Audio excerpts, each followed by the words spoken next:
Welcome to Thriving Your Love, a podcast where we will guide and help you improve your most precious relationships in life.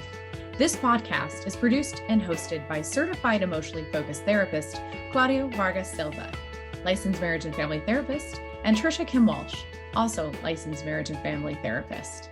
Welcome back, listeners and viewers, to Thriving Your Love with Trisha and Claudio. And we are excited to bring you another episode. Today, we've been reflecting with a lot of consideration around compassion and love. And it feels like the right timing as we enter from winter into spring that we talk about how we speak to ourselves and we speak to others. So today, our focus and topic is going to be being compassionate to yourself and others through our own self-talk. And Claudio, this is certainly one that I'm implementing in my life a lot lately. And I've been thinking a lot lately of how far back does self-talk go? How do we learn how to be in a place of compassion? How we've received compassion from our caretakers, to our friends, to our peers, to what takes place in school and activities, our relationships with our neighbors, our romantic relationships. There's so many layers to this, Claudio, about when we look at compassion inward, how it influences the way we create relationships to everyone around us. I love this topic. It's really relevant. It's happening in our world right now. So let's dive in. What you're pointing out is that it has a lot to do the way we treat ourselves and the way we treat people. And sometimes we don't see that, we don't notice that. But what we are bringing to attention now in this podcast is that we want people to pay attention to the way they treat others. And people are going to see and realize that it has a lot to do with the way they treat themselves. And it's much easier for us to see how we treat others than to see how we treat ourselves, because we are many times unaware. We don't see that there's a relationship that is going on inside of ourselves, how we deal with ourselves and in different situations, how we talk to ourselves, how we motivate ourselves, how we push ourselves towards our goals when we want to achieve something. How do we motivate ourselves? It's very interesting because it also has a lot to do with the way we were treated in our childhood. And sometimes we bring that to the present. We don't notice how that affects us. And also, we don't stop to think and to consider if this is being helpful or not, if it's bringing happiness to our lives or if it's bringing suffering, and if it's helping us in our relationships with other people, if we are hurting those we love, or if we are being kind and compassionate to them, Trisha. It's amazing how what we learn from childhood, we implement and apply this in every part of our lives. And, we were just talking about this earlier, Claudio, of how what can happen in how we were raised can carry over into belief systems of being good or bad. And I see that consistently with the clients. I predominantly work with adults, but I do work with kids and teens. And it's amazing how early on our self-talk has a narrative of one or the other. Either I'm all good or I'm all bad. So I'm either working all the time and being productive, or I'm lazy and I need to be punished, because when you're working hard, you're good. If you're not working hard, you're bad. Or I need to be perfect, or else if I'm not perfect, I'm imperfect, and therefore something's wrong with me. And it's amazing how I'm seeing these themes across the board in relationships to parents and children. I had a couple the other day who were talking about being a good enough parents, is they have to be perfect at everything or or else they punish themselves. And as a result, they punish their kids Mm. and say, if I'm not doing it right, then my kids are not doing it right. So we have to work at this as a family. Mm. And I see that even in family therapy sessions where we are so quick as a world to punish. And I've been thinking a lot about that, Claudio, of what are the narrative? What are the messages? If I say I am bad, then I have a lens that's looking only for bad, looking for examples of this is bad. And it doesn't help with social media when we're often comparing to perfection and we have a filter and we have AI that are cleaning up the version of good and looking at the narrative of we have to aim for flawlessness when Claudio I struggle with this is my flaws are also where I say I'm like you, I'm like my neighbor, I'm like my friends, I'm like my partner, is we are human. That is the common thread that weaves us all interconnected to this world as we celebrate Earth Day. Today's Earth Day for those who celebrate, is we share this planet. This is a home to all who are deserving of kindness and compassion. And I'm really reflecting on how we start in grade school and we have a grading system and we attribute A's and B's to being successful and C's and D's and so forth as to saying good but not good enough, right?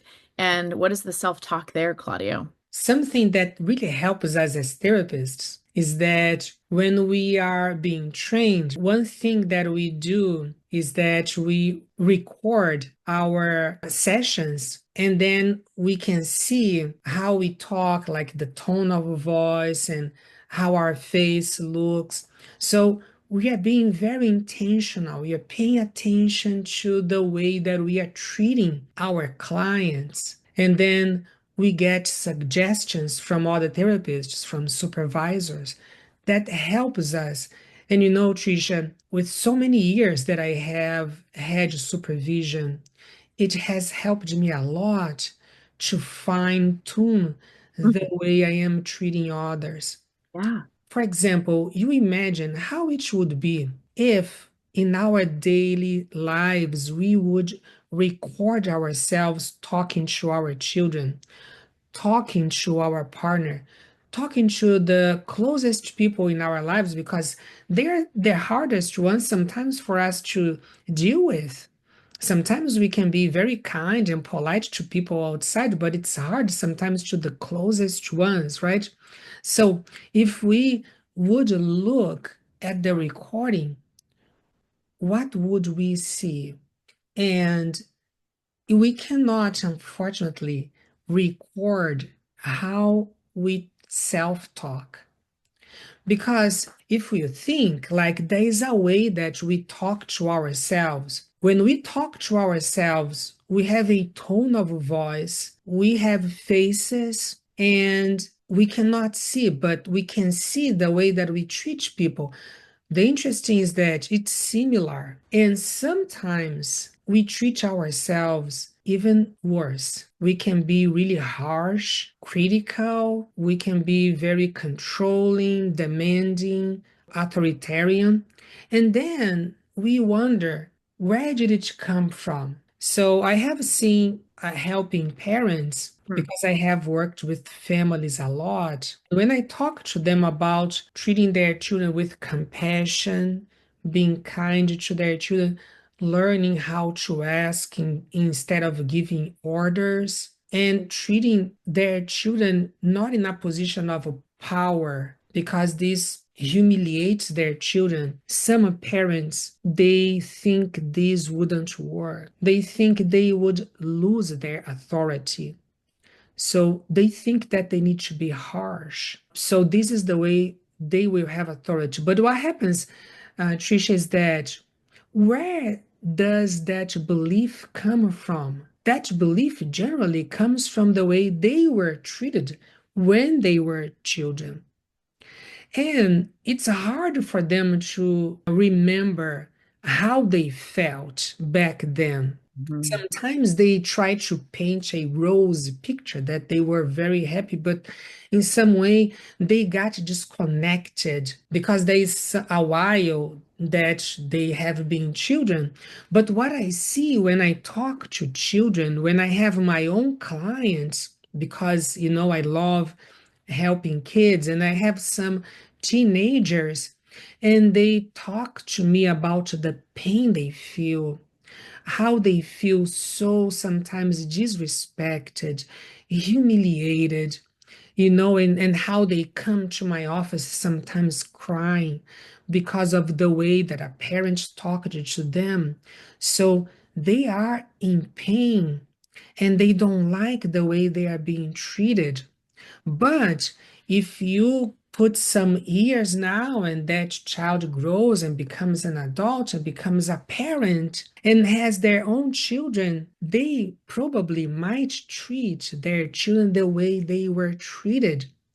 And now, when they are parents, they forget how they felt when they were children. They forget the suffering that they had, but they are repeating, they are doing the same thing to their children. And what is pretty sad, Tricia, which is very sad, is that they are not only reproducing what happened to them. That's how they learned, and they don't know how they can do differently. We do so the way we're treated, we just repeat that. But the thing is that they also absorbed the belief that that's the way. If they don't do that, they are not gonna get anywhere. Their children will not respect them. Their children will not grow to be good people. So it's interesting because they have a good intention in their hearts, but they didn't stop to think, is this really the way? Is this being helpful? Am I really helping my children, or am I hurting them and hurting their self-esteem and making them think that I don't love them? Did I like to be treated this way when I was a child? Was this good for me? I was suffering. I was sad. I was even angry at my parents. Did I resent them for treating me that way? So you see that they are treating other people this way. They think this works. They are bringing a lot of sadness, a lot of suffering to their relationships. And above all, that's how they are treating themselves as well. Right. So they are being harsh, authoritarian, controlling, unkind to themselves. And they are not happy because they are being so harsh to themselves and harsh to people outside. And then their kids will resent them and their relationship is going to have problems. And they don't stop to think, hey, is this working? Am I happy? This is really important for us to stop and think and access. And this is what we are doing here, Trisha, in this podcast in our offices, is bringing awareness to what is happening. Yeah, Claudia, this is such an incredibly important and relevant topic for our world and for the way we raise our children and the way we speak to ourselves compassionately. And earlier we were talking about forgiveness, and I really want to acknowledge the antidote of this reminder of human compassion in our journey is to understand as children, as young adults, as humans, we are constantly learning, and we cannot expect in this journey of being a human being that we are going to make mistakes. And when we do, caretakers, parents felt that the punishment was to help us to be better, to help us to be good human beings. But the message and the takeaway came into our hearts as blame. And so that got captured in our self-talk of, I'm not deserving, I'm not good enough. And how do we resolve that? How do we get validation? How do we get empathy? Every, every day when we think about just the basic tenets of having a good life is part of learning is giving ourselves the permission that in the mistakes, there's growth. and there's transformation, and there is a phase of life, right? That we understand the crawling and the walking and the walking into running and to learning. We can't do this without giving ourselves the permission to accept our flaws and limitations, but to grow from them. And this concept of self-compassion, Claudio, I really love this reminder of we are intrinsically healing creatures. Just like if we scratch ourselves or we break a bone, it's going to take time, but we will heal eventually. How do we have a new way of communicating to ourselves that it's not just in the punishment? Because I am a firm believer when I have my couples, when I have my parents, when I have my kid clients who've made a mistake, who have done something harmful, there are consequences, right? We want to name is that how do we adapt to authoritative mindset rather than just focusing on the punishment? What if we balanced it with what does compassion look like? What does validation look like? What does empathy look like? What does forgiveness look like? And a lot of my clients do subscribe to some spiritual practice, and that helps them learn about forgiveness. But it's harder, it's easier said than done. I see that so many of us go right to the punishment, but where's the reward? And the reward is love and kindness and connection is even when you make mistakes, even when I make mistakes. And I know some mistakes are bigger than others, right, Claudio? And we've had a lot of episodes talking about betrayal. But for today and for the time that we have, let's just name is self-forgiveness is that we can be in the moment of I am learning, I am evolving, and I'm making mistakes, and I am deserving, I am worthy to receive my own forgiveness and my own willingness to learn from generations, ancestry that have taught me that sometimes if we make mistakes, it was costly. It could have even been deadly. So some of those survival mechanisms impact the way we look at how we're raised, how our school systems navigate of if you want to survive in this world, you have to get it. You have to get it well, and you have to apply it in your life by demonstrating a commitment of perseverance. But we can't be persevering and learn if we feel defeated, Claudio. And I see a lot of clients that internally look at defeat as it's all on me. I can't ask for help. I'm not deserving of help. So they close up their heart, they close up their environment, and they become isolated, they become depressed, they become anxious, they experience panic attacks. I mean, all those symptoms come from a lack of self-compassion, but it's not just in self-compassion, but it's in forgiveness. How do we practice forgiveness, Claudio, in this Mhm. discussion of self-talk and compassionate of self and others? And Trisha, I want to give an example. So it's something that happened to me. It's kind of funny. What happened is that I bought fruits in the supermarket. I got home and then I realized that it was rot. The next day I decided to take it back to the supermarket. And I forget a lot. So I have a problem with attention. I went to my car, and then when I was in the car, I remembered that I had forgot my wallet. So I came back home and I got my wallet and went to the car again, and I was driving us almost at the supermarket. And then I remembered that I had forgotten the receipt. And then I thought, something, I'm not gonna go back home. I already wasted too much time. So I went to another supermarket and I got those fruits and then threw in the trash. But I was mad. And then I stopped to think, well, am I mad at? Mm, And I thought, well, I'm mad at myself because I forgot. But did I intend to forget? Am I irresponsible because I forgot? So this is what I learned when I was a child, that if I forgot, I was irresponsible and I was scolded. So because I was scolded, I learned to scold myself. But then I stopped to think, is this bringing happiness to my life right now? So what is more important here? Is these fruits or myself? So is it worthy being unhappy and suffering because of these fruits? Is this going to help me to be less forgetful? Because if I bring more stress to my life, I'm gonna have more difficulty to pay attention. Concentration is gonna be even worse. I liked what you asked, like when we are talking, like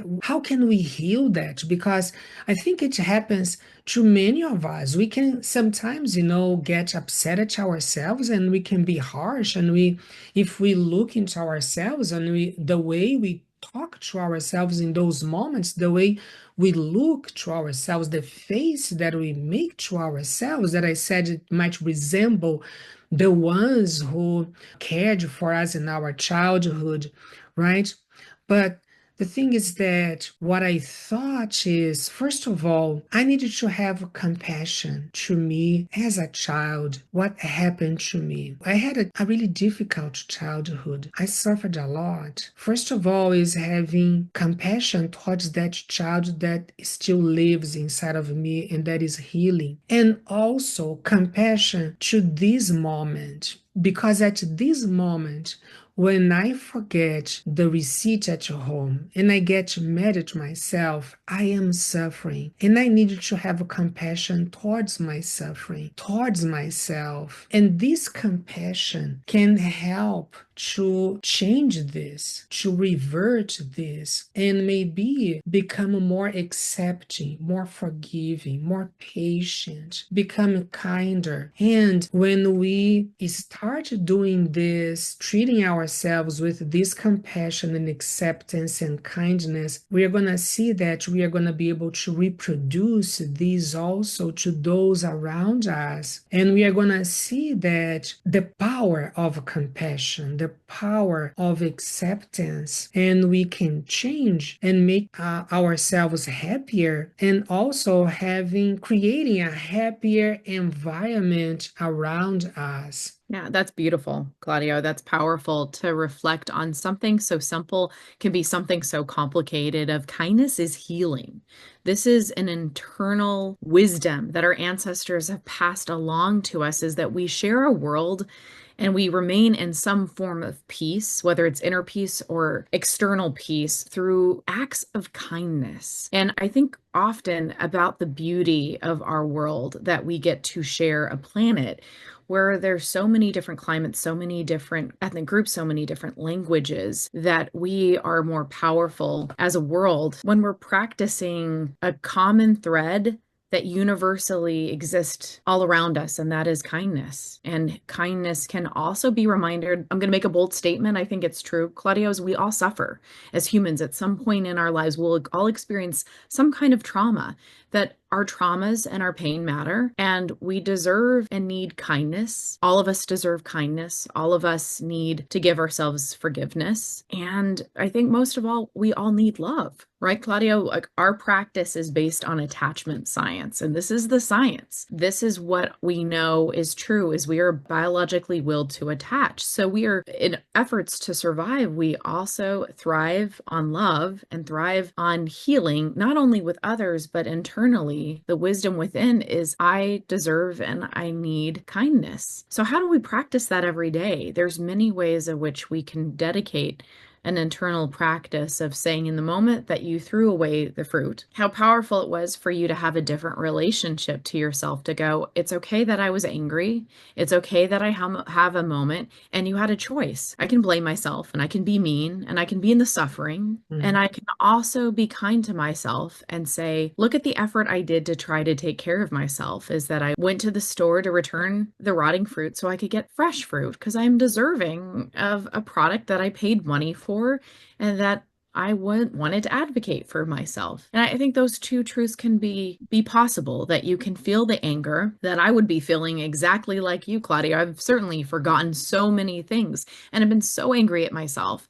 And I needed to be angry at myself to say, I don't want to ever forget again. I don't like feeling this way. But then forgiveness and healing and kindness to say, I'm not alone. Claudio forgets. People that I really admire and respect forget. And I'm not alone. I'm human. It's okay to give myself compassion. I don't need to earn it. It is freely given. And it's not weakness. And I can't tell you how often, Claudio, I've been told kindness is weakness. Mhm. It's powerful. It's healing and it's transformative. And it builds confidence and character. So Mhm. I'll pause there. I know we've got a few minutes before we end for our podcast today. But Claudio, any other thoughts to this concept of kindness and how powerful it is when we are faced with blame Mhm. and shame? Yeah, I think that we can stay with what you said that I really liked, because sometimes we have, as I said, like the belief that we have to be authoritarian, we have to be harsh, and that's power. People will laugh at us and they will not respect us, and then we think that we have to be harsh and hard with people, and then we think about ourselves too. But that's what happens, that when we are harsh and angry and blaming to ourselves and to others, we are creating suffering, and it's not helpful. It's not powerful. We think we, in some way, we thought the way we're treated was right, and then we implemented that, and we didn't realize it was totally unaware. But this is what I'm inviting, that we stop and we think, we evaluate, is this helping?